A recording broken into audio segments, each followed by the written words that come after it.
Welcome, welcome. Mentalism, correspondence, vibration, polarity, rhythm, cause and effect, gender. Countdown initiated. 5, 4, 3, 2, 1. Welcome, everyone. We are live. So breezy. It's good to see you. Today is Friday. We made it again through the week. Yes, and he is wide awake right now. Yeah. He is wide awake. Let us recap.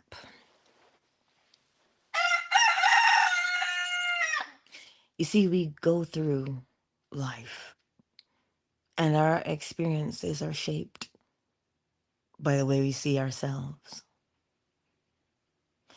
We behave the way that we see ourselves.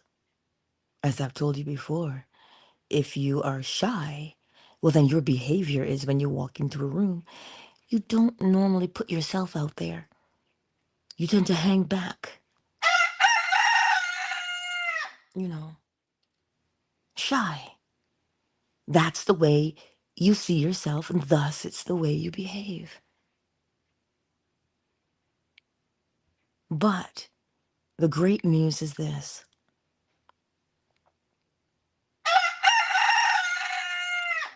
One does not have to remain in their shyness. One does not have to remain in something they deem unsavory. But you see, we as humanity,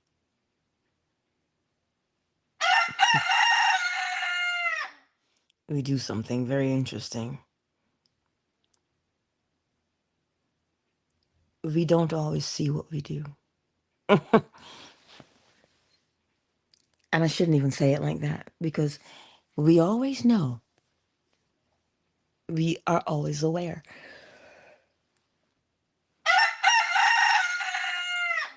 But we don't use it. You see, the way you feel about someone, the way you feel about yourself, is always going to be projected out of you. And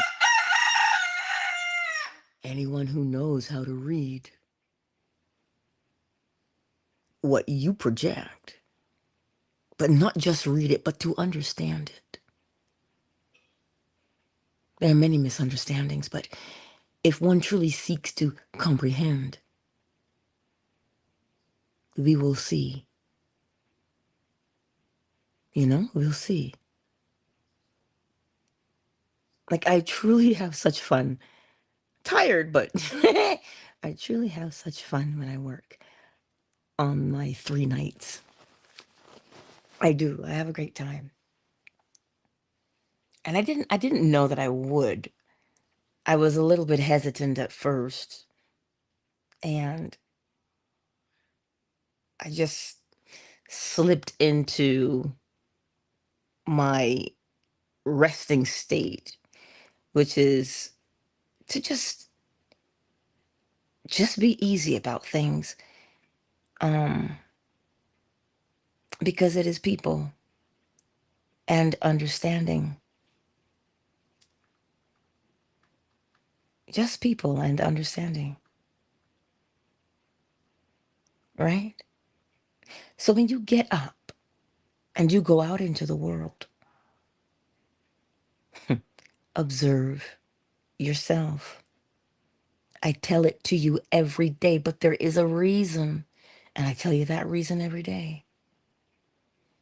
Many do not agree with my perspective. Many find me to be naive. Many people think I see the world through rose-colored lenses.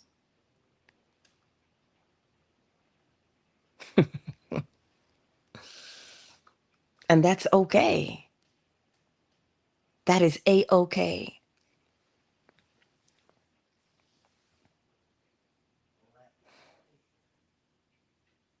Clearly, I'm slightly disturbed this morning.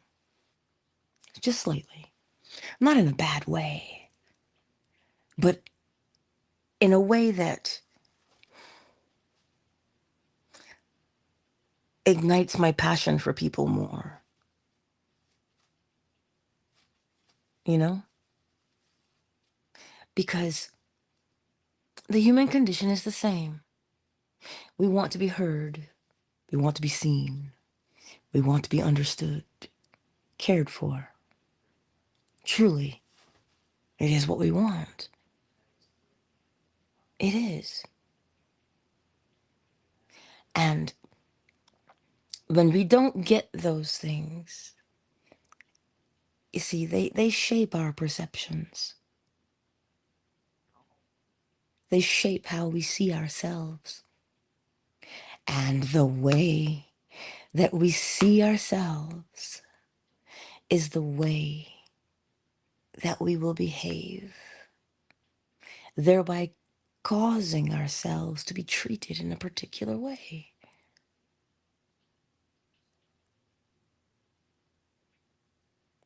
There's no other way of saying it. One does not have to believe me. One just simply needs to observe themselves. You know, we are a society who loves to take selfies. We are truly people who love to take selfies. But we only take the selfie of the outside. We only take the selfie of the inside. Well, the outside. Whereas the true image is on the inside. How we truly see ourselves. Oh, but we are good sometimes at self-deception. You know, we can convince ourselves of many things. We have the ability to attempt to disguise how we truly feel. All the while knowing that we are disguising it. Now, here's how we know. Because we say things depending on your personality, really.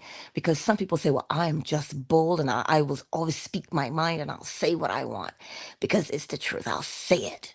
Some people are like that. And they'll say things, sometimes very painful things, but then you are reminded that out of the abundance of the heart, the mouth speaks. If what someone says brings you pain, it is showing you their pain on the inside. Now, whether they have acknowledged their pain or not is irrelevant. But you will always know what is inside based upon what they say. Not the words that they say. Those are just the surface. Remember, the selfie serves us best if we take it from within. This really is a recap, you know. This really is a recap as a reminder. We have a way of deceiving ourselves. And depending on the personality, some honeycoat what they say, and others do not.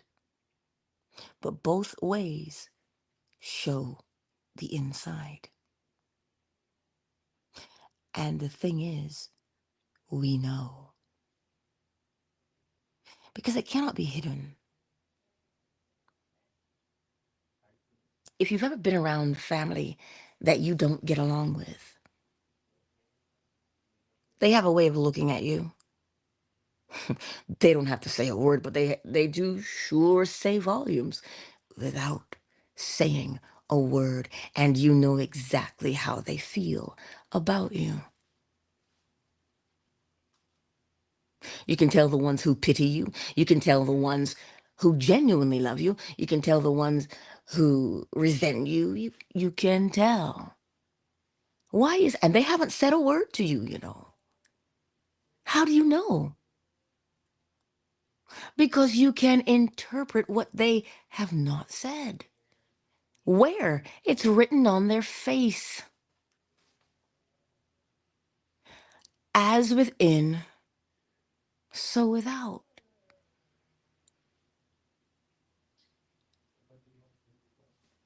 You see, the reason, look, I'll give you an example. This is a cute example, but an example nonetheless. There were there are a couple of videos where Henry Cavill is in the presence of women. And the images have been recorded, so they've been slowed down because they show it to you in slow motion, yes? These women don't say a word. But when you watch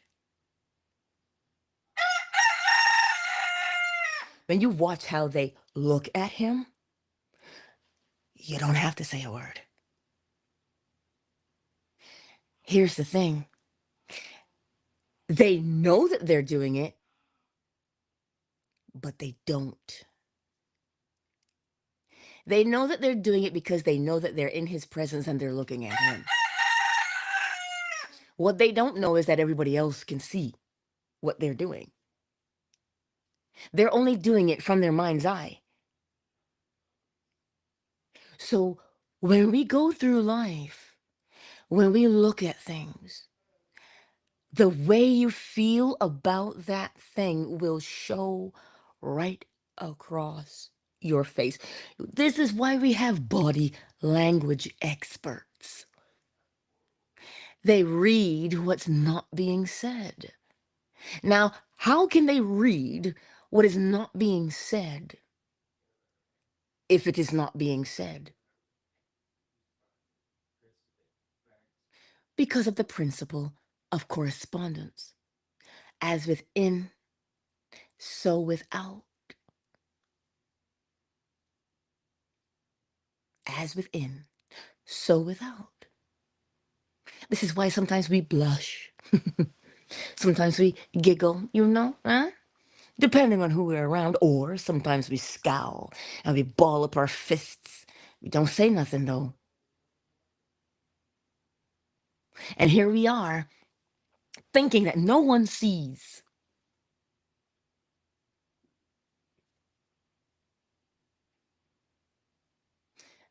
That's what I mean when I say we know what we're doing, yet we are unwitting about it. You know when you look at someone, if you like them or you don't. So you act according to that feeling. You know what? I fully embrace my what people would call naivete. I fully embrace it. Fully.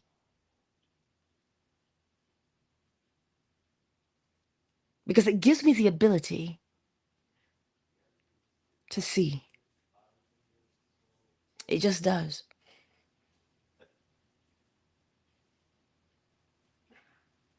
So when I say to you to examine yourself, I'm not saying it to you because I want to be mean or insensitive. I'm saying to you that whatever is on the inside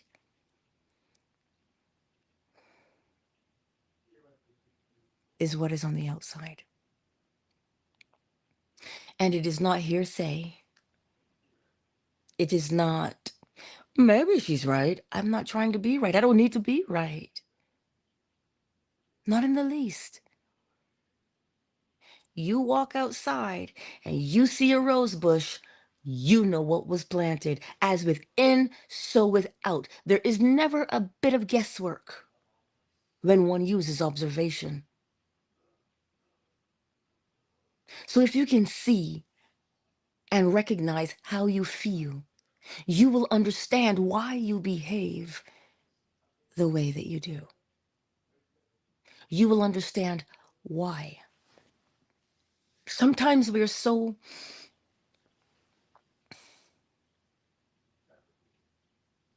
bent on justification that we can't see and we can't hear past it, past the anger of it, past the pain of it. And truly, what we want is for the pain to stop, you know. Just like some of you are wishing for me to stop talking right now. See, if you paid attention, you would understand that that is still something that has a way with me because of what my grandmother always said, because of what my teachers always said to me. You talk too much. You're like a little chatterbox. That's what they see on the outside. But there's an inner conversation going on within, clearly.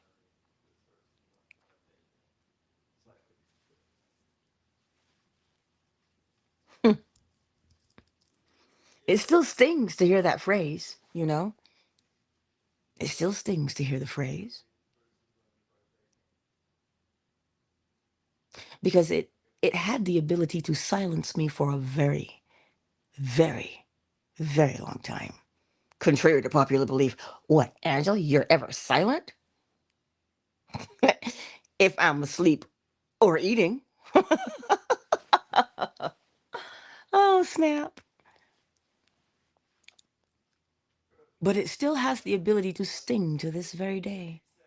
But it stings less. It stings less. So when I speak to you, I do not speak from a place of not understanding. I'm telling you, the things that we have experienced in our lives have shaped us. But what have they shaped us into? This is why self-observation is key to your freedom. If you can see what you do habitually, you will change. Yes? Hmm. Or we'll keep ourselves like perennials or annuals. Come back doing the same thing year after year after year, and then being angry that we still remain the same. But it's funny because, well, not funny, haha, but interesting in that anger we feel on the inside for ourselves, we project it outward.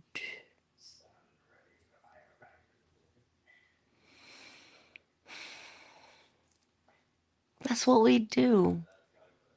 There's no shame in it. There's no judgment in it. There's simply comprehension, a deeper understanding.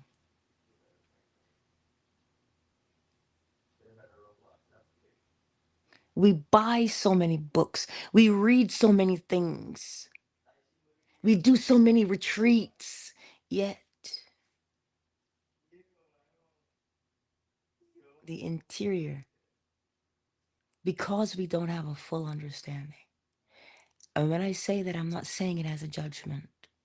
I'm saying it because the information has been withheld for so long that when you hear it, it seems impossible. It seems, especially depending on where you see the world from, where you see yourself from, it seems as though that information that you're hearing about the principles is cruel. It makes us pull a Greta. How dare you? It makes us do that when we hear the principles. You're saying that I'm the one hurting myself?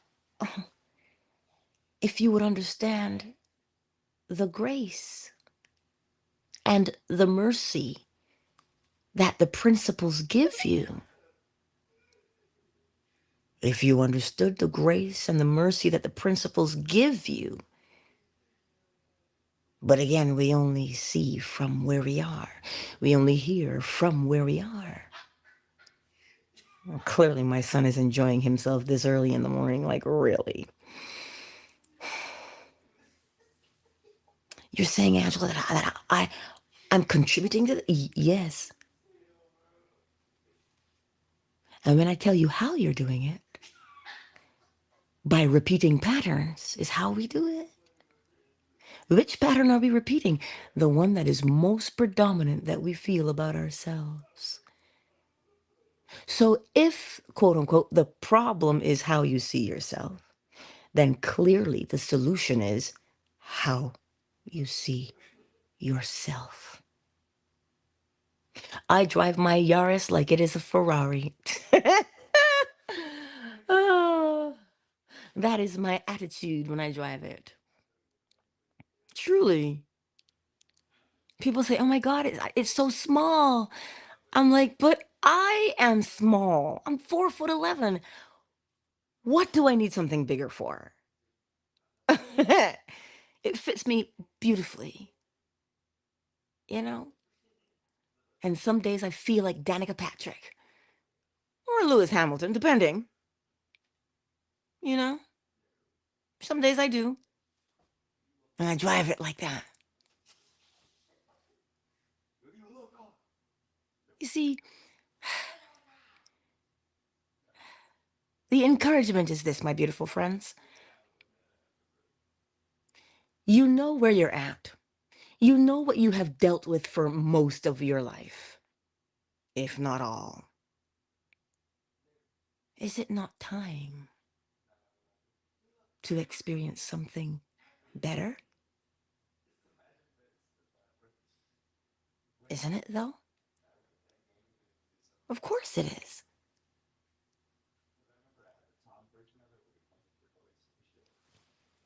Of course it is. Many people say, well, I don't know if I deserve, or some say, well, I deserve good things. They say with their mouths that they deserve good things. Yet, within, they feel undeserving. Thus, they behave as though they do not deserve good things. So how do you fix that? By first recognizing that it is not broken and there's nothing wrong with you. It is simply a lens that you have looked through habitually for most of your life. It is just simply a lens, a state, a mental attitude, a mood that you have done for such a long time. And sometimes when you don't know that, you think that that's the way you actually are. And you have fully identified yourself with that mood, that attitude. But if you can see that it is just a lens, well then, what's another lens? How do you want to see yourself? You begin to see yourself in a new light. Where you once were shy, where you once perhaps felt broken, where you once perhaps felt neglected or abandoned. Oh, you know that. When that saying, new brooms sweep clean, but old brooms know the corners. The old broom would be how you've lived this whole time. You're so familiar with it. But the new broom takes time to get used to. You haven't quite left a groove on the handle.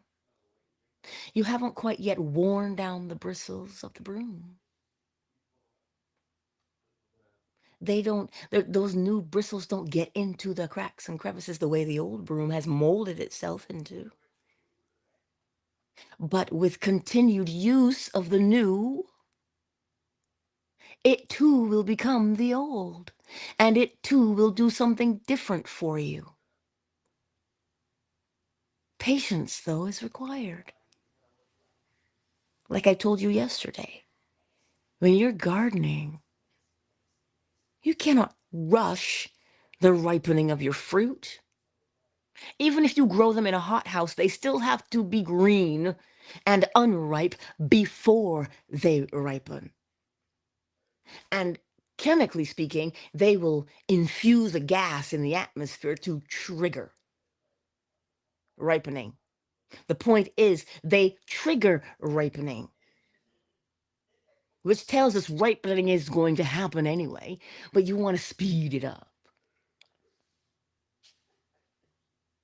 There's a reason why the process of ripening is important. The longer something stays upon the vine, the longer it stays upon the tree, the sweeter it becomes. So the more you practice this new way of being with deliberate,